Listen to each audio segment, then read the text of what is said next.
全球運行緊嘅電動車之中，3部裡面就有1部採用寧德時代生產嘅鋰電池，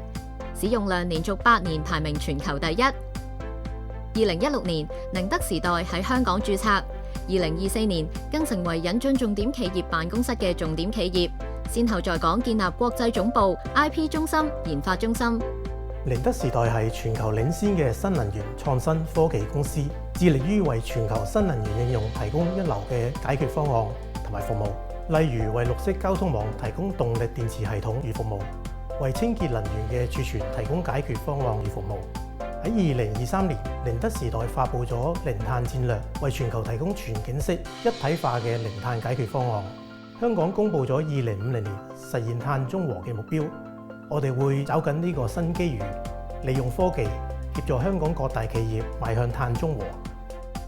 呢度係位於科學園嘅寧德時代香港研究院，佢哋準備投入超過12億港元，推動 AI for Science、材料智慧技術、前沿零碳技術等研究，並計劃喺5年內聘請200位科研人才，大部分來自本地。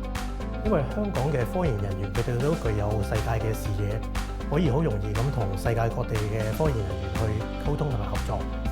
喺香港，我哋比較容易配置到國際先進嘅科研設備，咁可以支持到我哋進行最頂尖嘅科學研究。